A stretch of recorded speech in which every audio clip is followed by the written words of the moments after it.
I do try and keep the prose and the characters a little more lighthearted.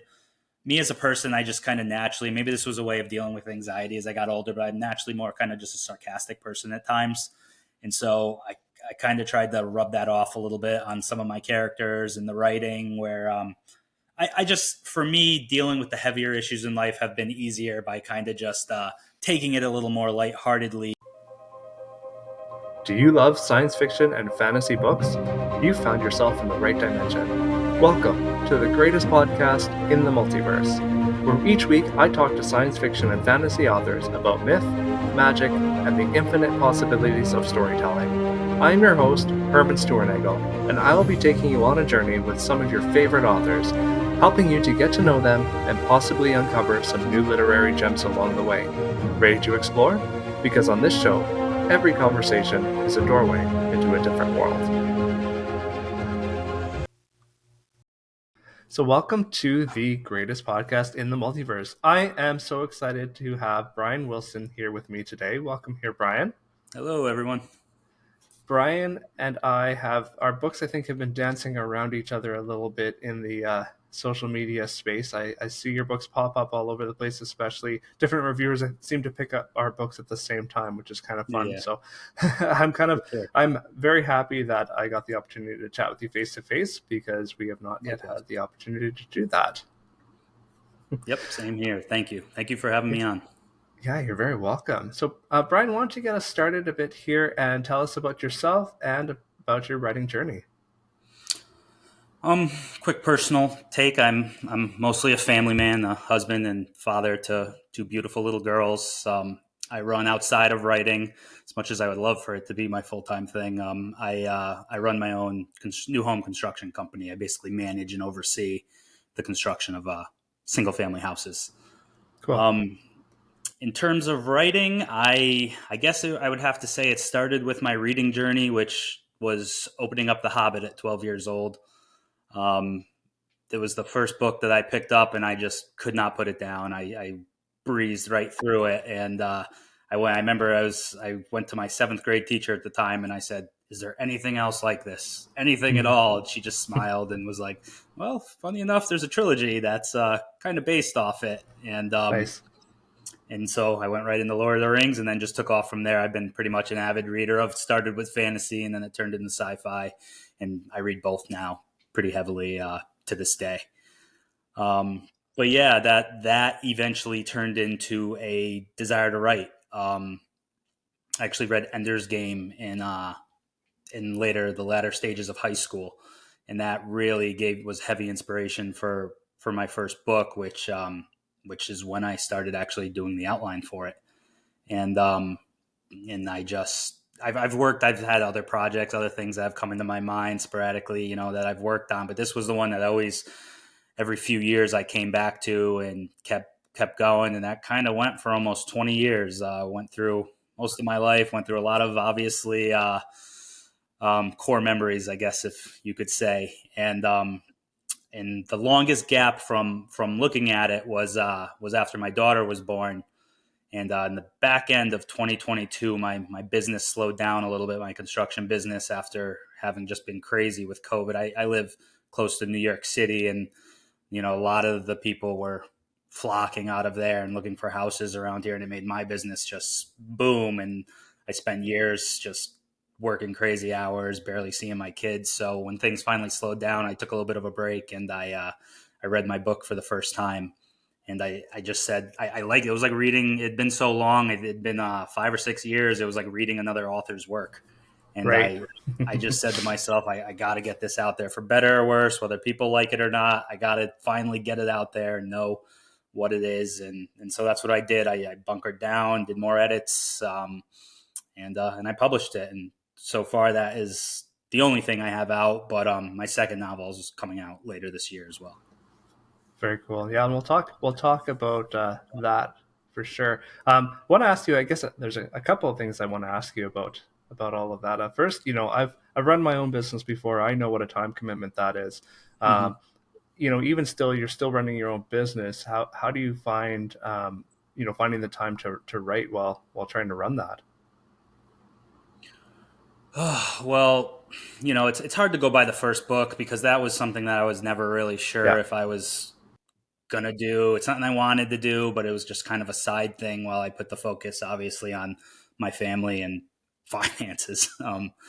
But the second book, it just worked out for me that I took that break, but also at the same time, it the the economy and the market kind of took a tumble around here. Just prices kind of for what I do, prices stopped kind of making sense. We hit that peak where everyone wanted top dollar for a piece of property, and it also cost top dollar to build it. And we finally hit that margin where people couldn't afford that anymore. So, especially with Right. obviously interest rates rising and stuff like that.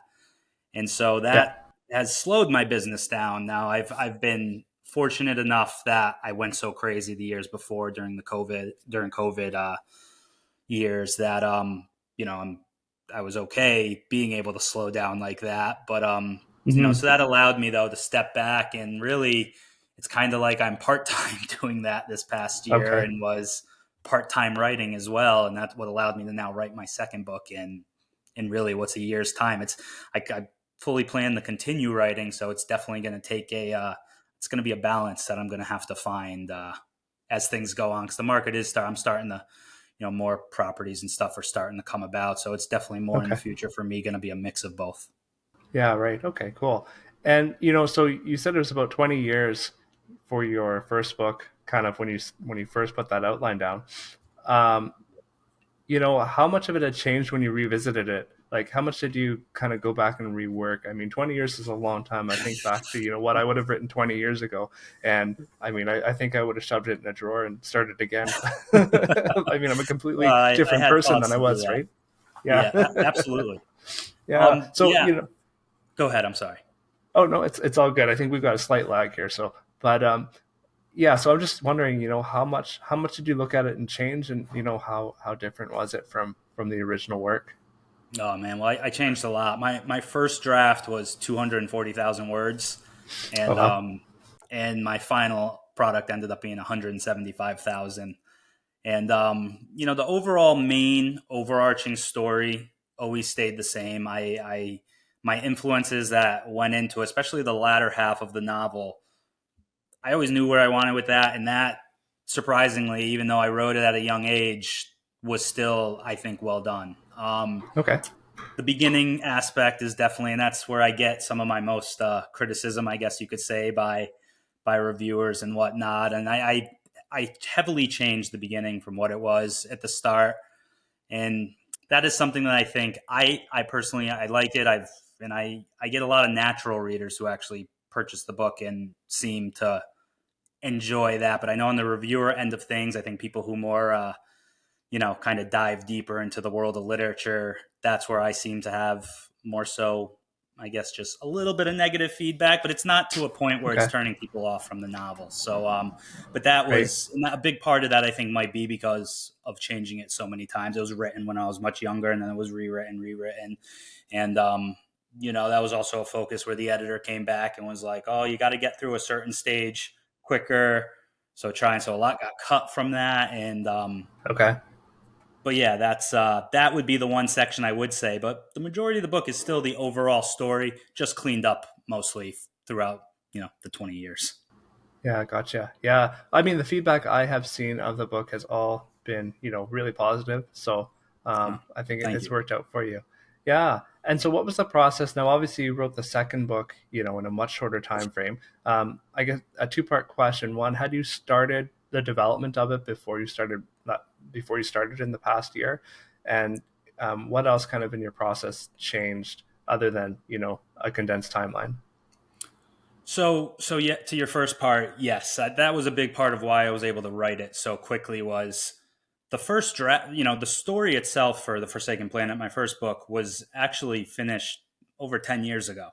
So while it's been a lot of editing in that time and rewrites and stuff like that, my head has already been for a decade now, kind of on to the next book, on to the continuation of the story, on to future installments of the story, and Right. that certainly went a long way into to writing it as quickly as I did. Writing this book in less than a year, whereas the other one took me 20 years. So Right.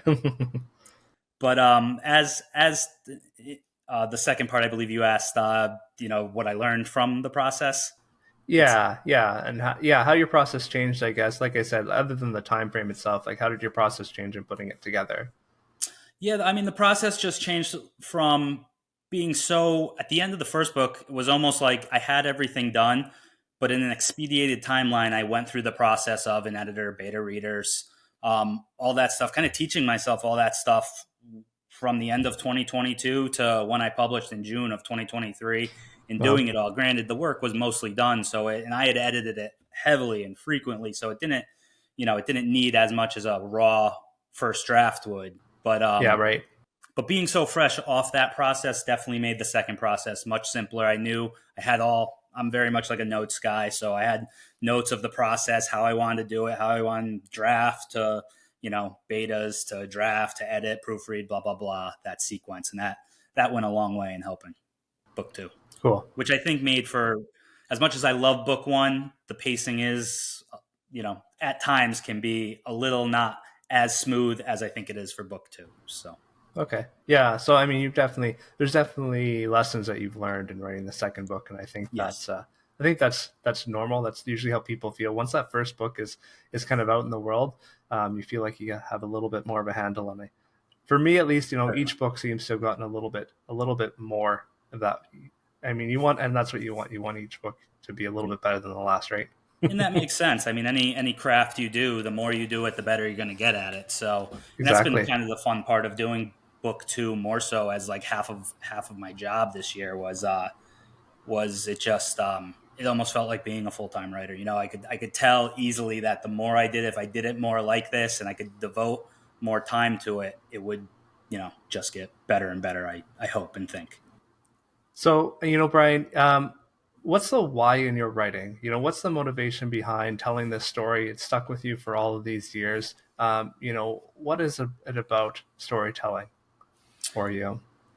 For me, it's just I think a big part of why I became a reader when I was younger was I had a lot of anxieties as a kid. My family kind of just struggles with anxiety, and so for me it was. And don't get me wrong, I had friends and stuff like that. It wasn't like I was a recluse or something, but I I was very to myself, kept to myself, and I think reading is what was just my fun back then. And besides anxiety, even any other stressors in life, it was what kind of was my way of forgetting those stressors for a little bit, not putting them to the side, but you didn't have to focus on them. It was the getaway, if you will, from them. Yeah, And then right.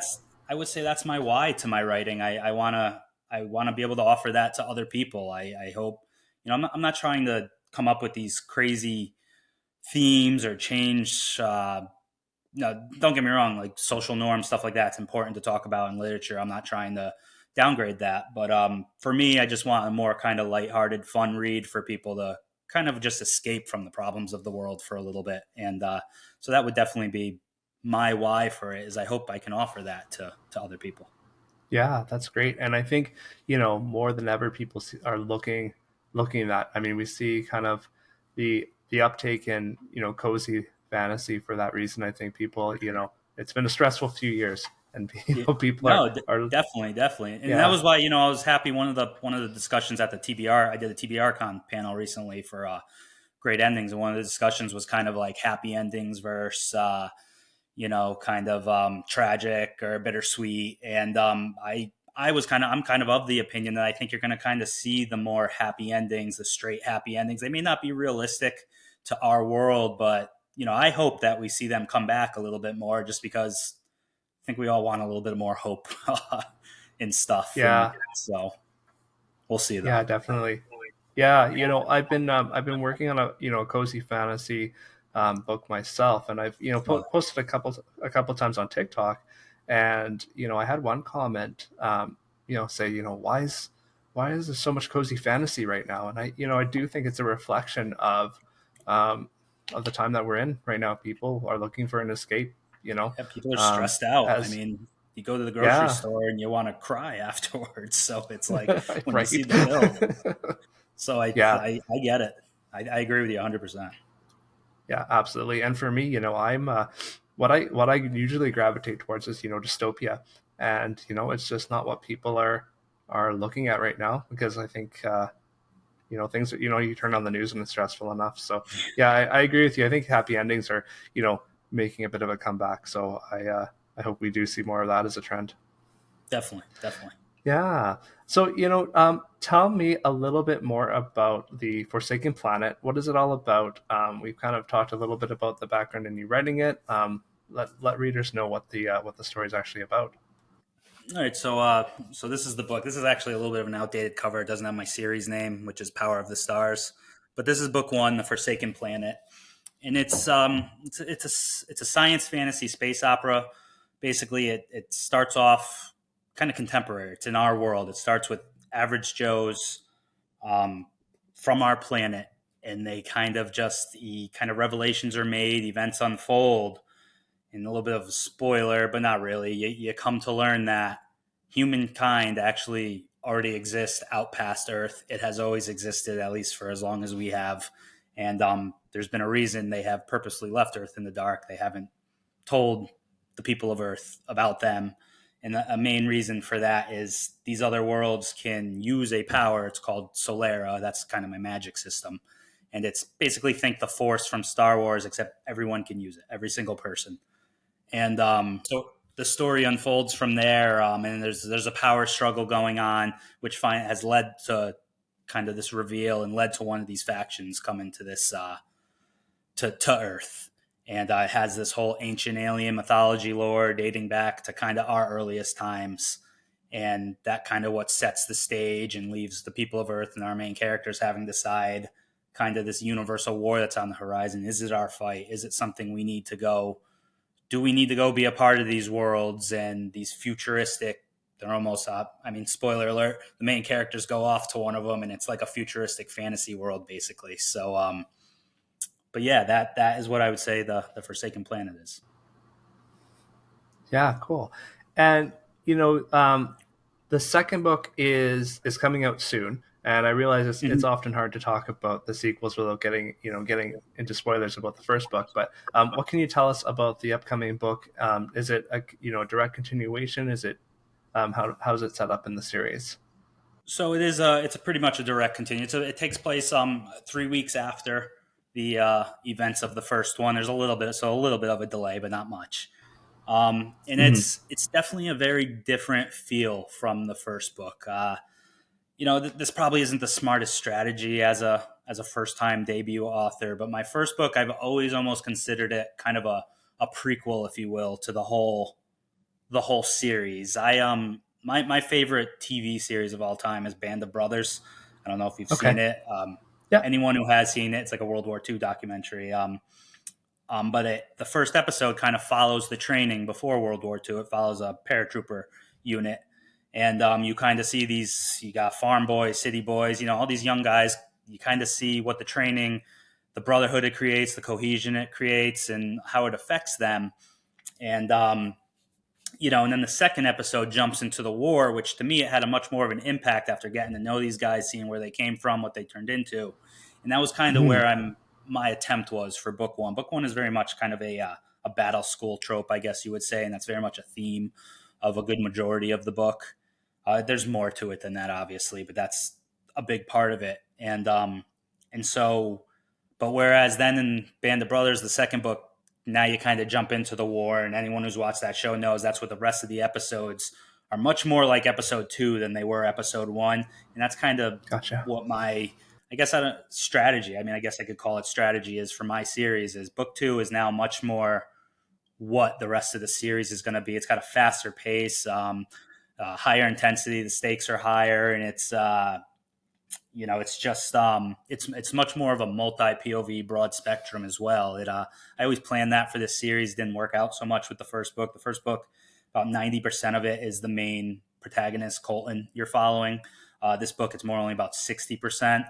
But I was excited to do it like this now because it's broadening the story and it's allowing me now to tell more about these worlds that I created, which there's 10 other planets outside of Earth and all with their own kind of societies and background and stuff. And I'm able to, approach that more now and branch into it and Cool. show it to people. Yeah.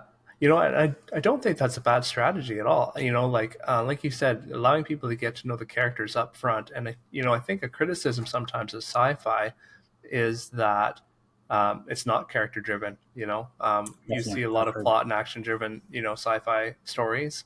Um, Mhm. so giving people the background to start off with and getting them to care about the characters before getting into those fast paced and high stakes scenes, I think will it'll up the tension and up the involvement for the reader.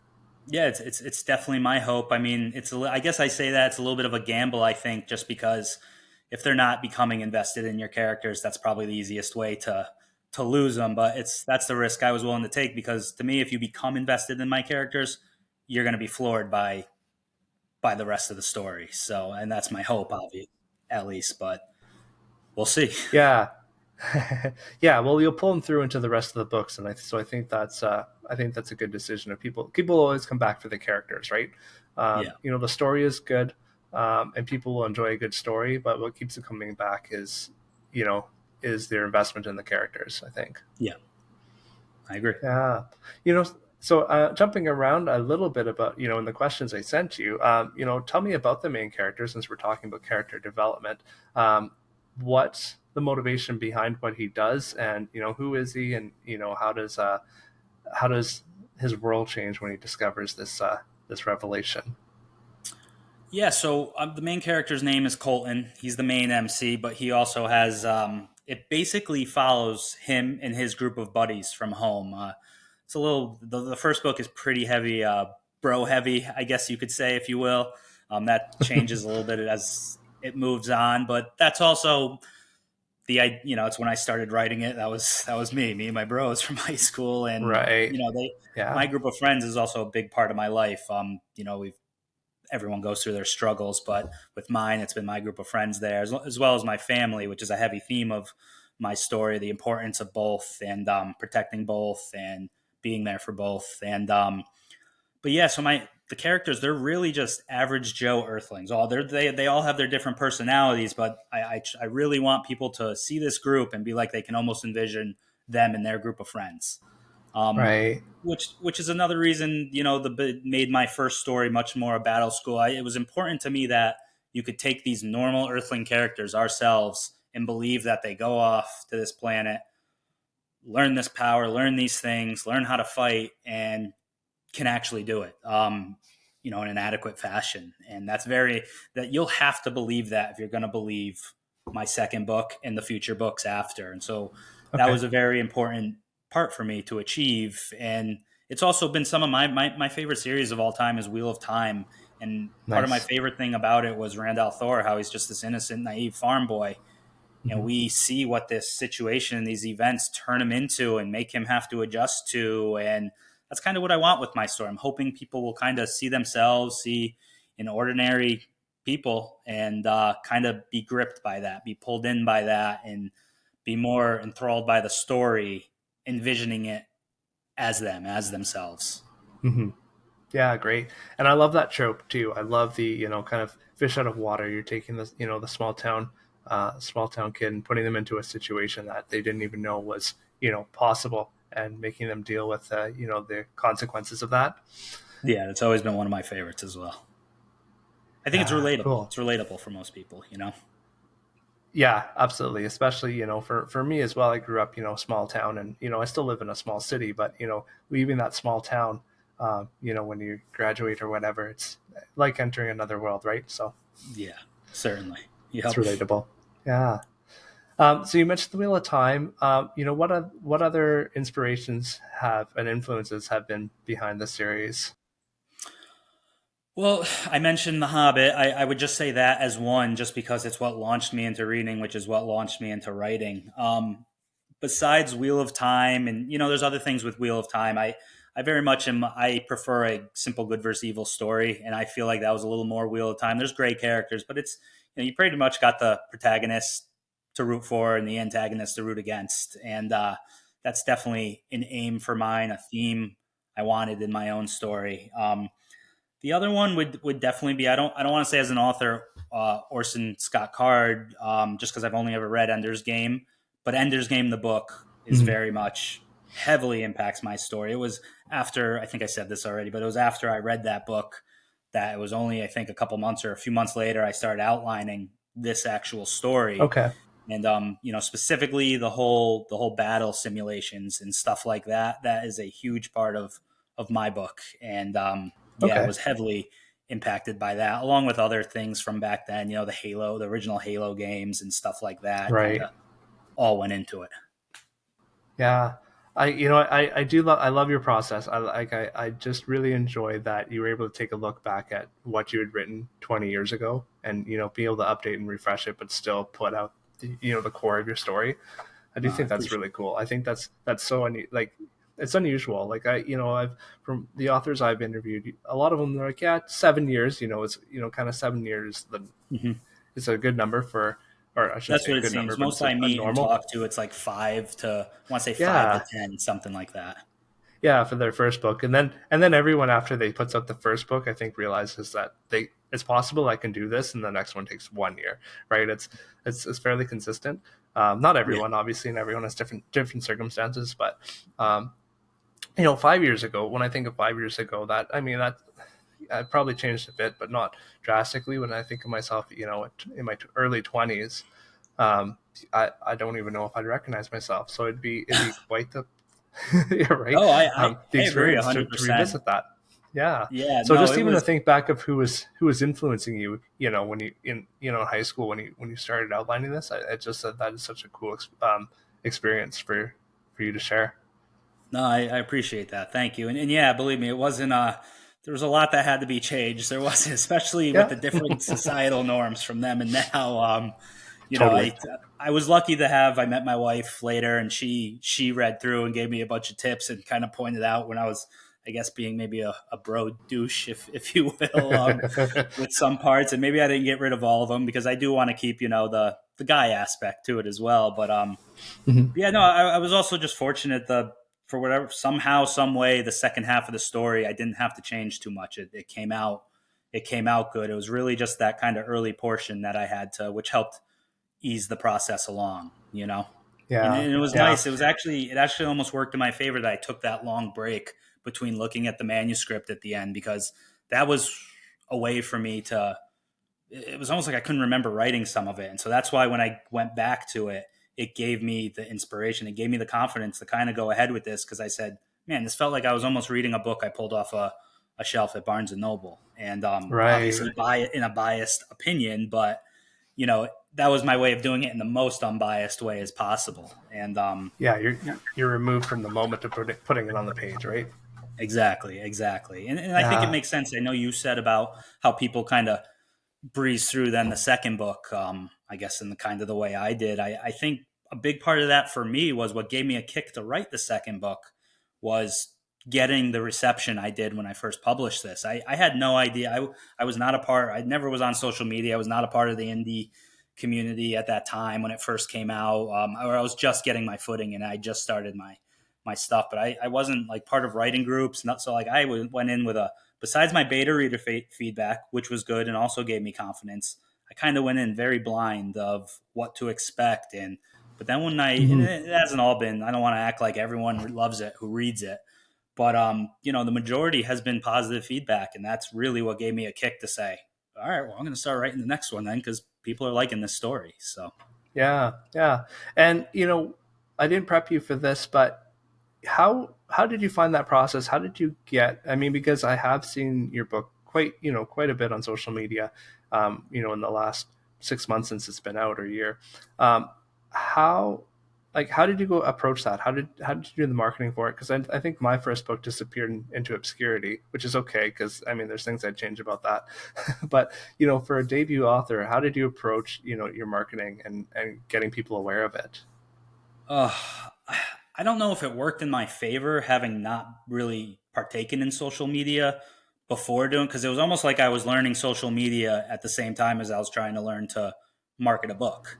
Hmm. Um, and so I opened up my accounts and definitely the first couple months I wasn't getting anything. And even those first early months I did a lot of research about trying to reach out to podcasters, trying to reach out to bloggers, and when I tell you, I probably sent I probably sent 50 emails. I think like two or three responded to me and took the book on. Mhm. That was not a good strategy. I would not. It took time to kind of form my accounts and to start naturally engaging with people and forming my relationships. And luckily, there's just so many authors out there who are friendly. I've had much more success in the Bookstagram circles of meeting authors, just reaching out kind of cold turkey, and them gladly sharing their time and sharing their advice with me, which I've now been able to repay in turn to other people who have done so with me, which is a good feel. I'm very much, especially in my construction, I'm a man of my word. I consider it. I'm kind of a handshake deal type of person. So if I say I'm going to do something, I'm going to do it. And if Mhm. someone does something for me, I try to repay it in kind. And I think that's the mentality of most of the indie community. And that's just what's really helped me. What kind of helped me take off, I guess you could say. Okay. That and just trying to connect with a good balance of newer people and but also more established people. And the big thing for me was when I realized the booktubers weren't getting back to me, the bloggers. Big thing for me was I started reaching out to some of the newer booktubers and some of Yeah. the newer bloggers who weren't too large. And I guess that you could say I got lucky in that sense. Like I reached out to Matt from Beard of Darkness, kind of Okay. right as I was one of the first people to talk to him and to follow his page, and it was kind of right as he started blowing up a little bit, and I think that helped kind of get me my book more seen. There's been others, Bibliotheory and Christopher Navo, same thing. They kind of only had a few hundred subscribers when I reached out to them, and they fortunately took my book, enjoyed it, and then when they started talking about it, they had a little bit more. So it was strategy, but also lucky on the end of the way it kind of turned out there, and then on Right. one other thing I did was with these other author connections I've made was doing running some giveaways. That was a big one that really got I think my book on eyes of at least in Bookstagram, the Bookstagram circles was just I had some people reach out to me. Do you want to do a giveaway? Then I would reach out to some of the people I did, and next thing you know, between all of us, you're talking 100,000 followers, and that's Right. all of our books thrown in front of these people, and that Yeah. was that. After that is when I saw more. All of a sudden, Bookstagrammers reaching out to me. Oh, I'm interested. I've had people reach out and say, "Oh, I'm starting a buddy read of your book." Someone I like barely have talked to. It's really, it's just kind of took naturally from that point, which was really cool to see. Yeah. Yeah. And and I think, the thing about BookTube, I think BookTube especially, but Bookstagram, Book Twitter, all of those reviewers talk to each other too. They watch each other's stuff. So if you get a couple of them, even if they're some of the smaller ones to pick up your book, I've found that that leads to others picking it up as well.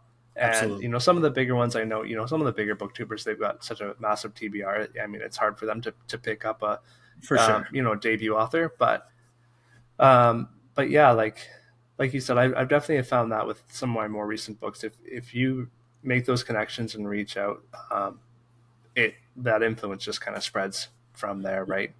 Yeah, I think Yeah. anyone who's thinking of self publishing, especially, you got to go into it. If you're going to market your book, I think you can't be afraid to just kind of reach out to people, and I think you'll be surprised at the reception you get back. I know I was kind of expecting just to be ignored a lot of the times when I first did, but no, it wasn't the case. People were happy to engage with me, and you just got to kind of push and take that step, and hopefully it works.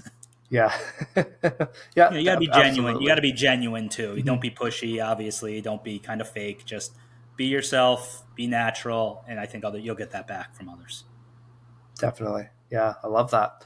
Cool. Let's get back. I mean, to your books a little bit. I'd like you talked a little bit about the universe that you created. Can you just delve a little bit deeper and tell us more about your universe and what was enjoyable about the world building process for you?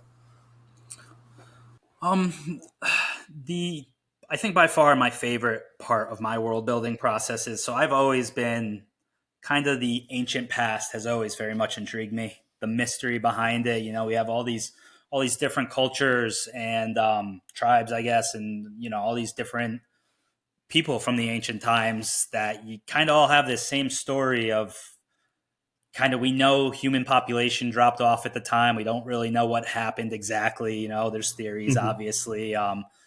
But you all have all these cultures, all kind of their stories and their myths and their tales all kind of have this same thing about fire in the sky and global floods, stuff like that. If you really look at them all, they kind of intermix. They're different, but they intermix in ways. And so I've Yeah. always just been super intrigued by kind of what happened during that time, and humanity's start, I guess you could say, and our connection to the universe and the stars and all that. And so that would make my favorite part by far.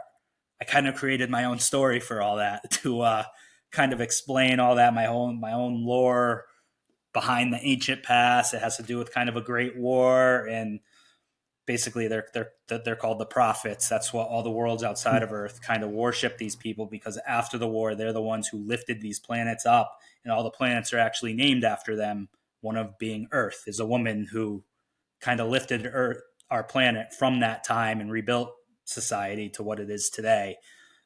It's obviously forgotten and stuff, and I give reasons for the in between and all that. I kind of try and explain all that, but that was by far my favorite thing, of kind of creating this whole backstory lore that dates back to our start, kind of not our start, but our this kind of mysterious time on our planet. Yeah, right. Yeah, that sounds so interesting and so fascinating. Thank you. I have not, like I mentioned to you before the interview, I haven't had a chance to read the book yet, but it really Our sounds right up my TBR alley. piles are all a mountain. I get it. I know. That's And what I'm talking about. You got to interact and connect with authors. Well, my way of trying to do that is also reading their books, but yeah, it's made my pile huge. I can't keep up. I hear you. I hear you. And that's the thing with writing as well. It's hard to, like, I find by the time, and my day job is at the computer reading all day as well, because I'm a web designer. Yeah, So by the time I write and do the day job, my brain for reading is usually just fun. not there. So it's tough to keep up with it. Yeah, I'm fortunate. My job's so different. I like reading at night. It's just, but I got two young kids, Yeah. so it's finding the time. I mean, we don't get them to bed sometimes till 9 o'clock. I try and be asleep by 10:30 because I'm just wiped. So it's still tough to find the time, but at least I can do it. I can manage it if I Yeah. open. Yeah, I mean that's the one thing, the one piece. I don't have kids, so I don't have that, that time constraint that I really admire you authors that have kids as well, because and have other jobs. Finding the time must be a real struggle for you. So I commend you for doing it. I appreciate it. It is, but it's also fun though.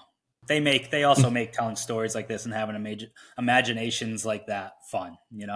I watch my oldest, and she'll play with her toys in the room and creates these whole grand stories doing it, and I'm just looking at her like she's gonna write one day.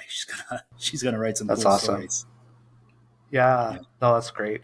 And that's, I think that's where I think our love of story begins at that age, doesn't it? And some of us just never let that go. And probably a lot of us don't let that go, but some of us, sit down and actually put the pen to paper, so to speak, right? Yeah. No, I think you're 100% right. I think it's that age where the imagination starts to take off, and what you said, some will eventually put it to paper and some won't. I like Yeah. that. So what can readers expect as they read your books? What kind of emotional impact do you hope to have on them? I I can't remember if I said this earlier, but I definitely am just trying. I said how I really want it to just be kind of a getaway. So I try not to put too heavy of themes into my story. I'm not trying to convert people to anything or spread this grand message. I just want people to more so read my book and hopefully have fun with it. It is a heavy story in the sense of the scales of what's going on. We're obviously talking about mankind and its possible demise. So it's heavy in Right. that sense, but I do try and keep the prose and the characters a little more lighthearted. Me as a person, I just kind of naturally, maybe this was a way of dealing with anxiety as I got older, but I'm naturally more kind of just a sarcastic person at times. And so I kind of tried to rub that off a little bit on some of my characters and the writing where I just, for me, dealing with the heavier issues in life have been easier by kind of just more so making fun of them, like not making fun of it, but taking it a little more lightheartedly than, sometimes you focus on something too much and it could just weigh you down. And so that's what I'm trying to do with my story. It's lighthearted, fun, but it is a grand scale of high stakes. And really, that's just what I'm hoping people take from it. Besides that, I go heavy. Again, I spoke earlier, going heavy into the importance of family and camaraderie with the group of friends that the main story is behind, and that's the focus. I hope will help people draw them in and feel more into it, as it'll remind them of their relationships with the people around them that are important. Mm-hmm. Yeah. Cool. Cool. So Sons of the Prophets is coming out. What's the release date for Sons of the Prophets? April 16th. April 16th. And Yeah. what do you have planned next after that? What's kind of coming down the pipeline next? What can readers expect? Yeah, so yeah, the Sons of the Prophets, which is book 2, Power of the Stars series, will come out April 16th. And then the only other two things on my agenda, well, three things on my agenda right now. One is I've started a novella that's going to kind of be book 2.5. It's going to take place decades before any of the events of the main story, so it'll work as a standalone, but it's also going to make a lot of sense between books 2 and 3. So, there's going to be that. I'm hoping I'll have that out this year. I should. I don't think I won't, but never say never. The second thing I really would like to do, I'm trying to start looking into having an audiobook done of The Forsaken Planet. That's a little tough. I don't know if that's going to happen. I think I need to do a Caden Love and do a Kickstarter or something to get that one in the works, but I don't know if I have the following to do a successful Kickstarter yet. So it's something I'm looking into, not a definite. And then the only other one is book 3. I want to get started on after the novella. I'm definitely going to start right on that. I can tell you right now, it's not going to go as quick as book 2 did. I gotta put the focus a little more back on my business and my family, but I'm definitely going to still work on it as much and as fast as I can. And I would hope to have that one out next year sometime in 2025, but we'll see. Yeah, wonderful. Hey, if you're getting, you've got a release coming this year and possibly a novella to get another full book. Your books aren't that short either, so No, it's no. that's a decent timeline. So very cool. Yeah. Lots to look forward to, Bryan. Well, Um, thank you. yeah. So we're at the end of our interview, but this is the greatest podcast in the multiverse. So can you tell me about how in a parallel universe another choice might have shaped a different version of your life?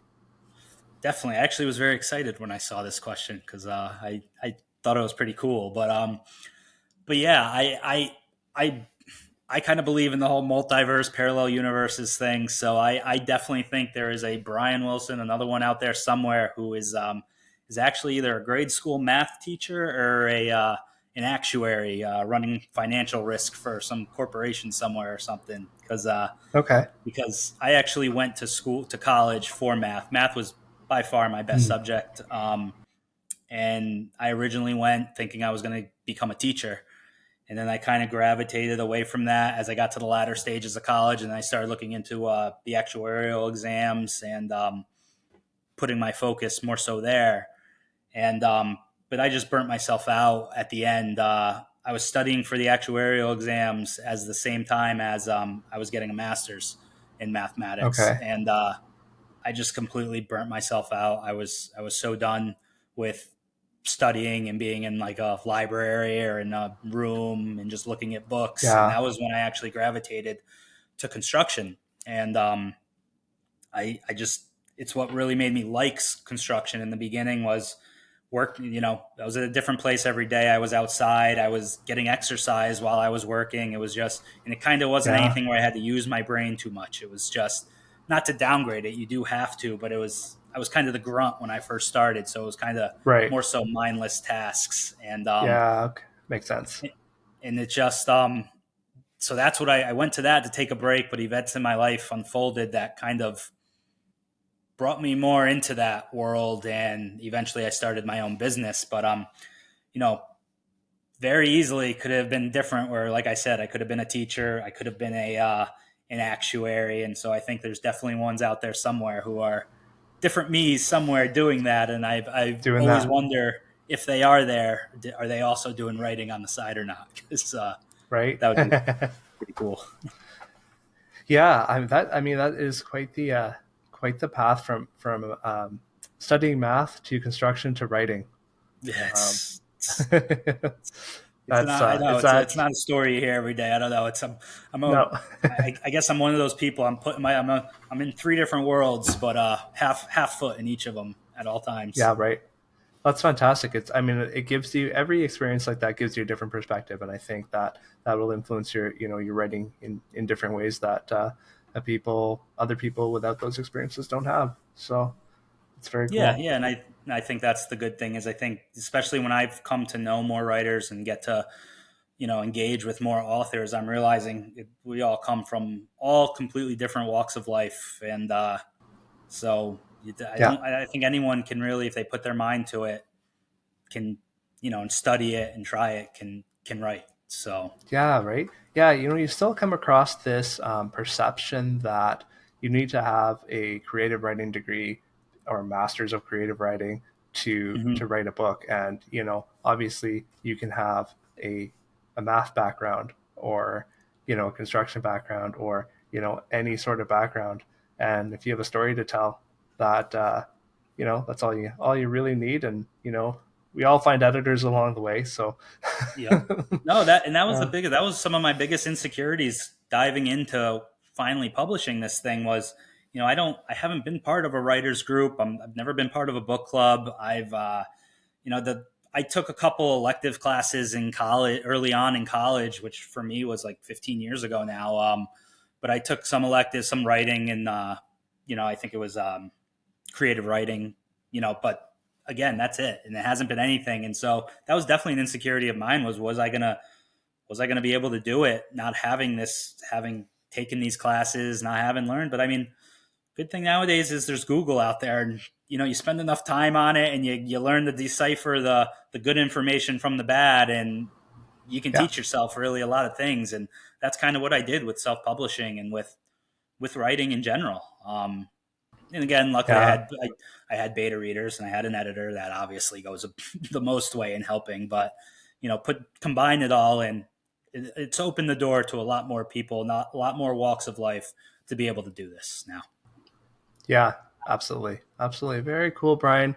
Bryan, thank you so much once again for joining me here today. Can you tell our listeners where they can find you and how they can get a copy of your books? Definitely. And first, thanks for having me, Herman. It's been a blast. I appreciate Oh, the it has. opportunity. It's been great. You can find my website has most everything about me. It's www.bryanwilsonauthor.com. But other than that, the two main places I'm most active on are Instagram's my big one, which it's at bryan.wilson.author. And Twitter's the other one, which is at bwilsonauthor. Yeah, I would say those are the big ones. You could also subscribe to my newsletter through my website, which I try to get them out once a month with updates on everything. Awesome. Cool. And I'll be sure to link all of that in the show notes as well. And it is Bryan with a Y if people are listening and not able to check out the show Good notes. point. So I should have learned to express that more, make that clear at this point in my life. yeah, it's one of those names. It's not an uncommon name, so it's good that you have a distinguisher in there. Yeah. Yep. Definitely. Awesome. Thank you once again, and I hope we get to chat again soon. Sounds good. Thank you, Herman. It was a blast. All right. Take care. Thank you for joining me. If you enjoyed the show, like and subscribe on your favorite podcast app or on YouTube. You can find me on Facebook and Instagram at Greatest Podcast in the Multiverse. As well, you can help support the show by supporting me on Patreon. For as little as $5 a month, you can get early access to the show, as well as submit your questions for my upcoming guests. I hope to see you next time. Bye now.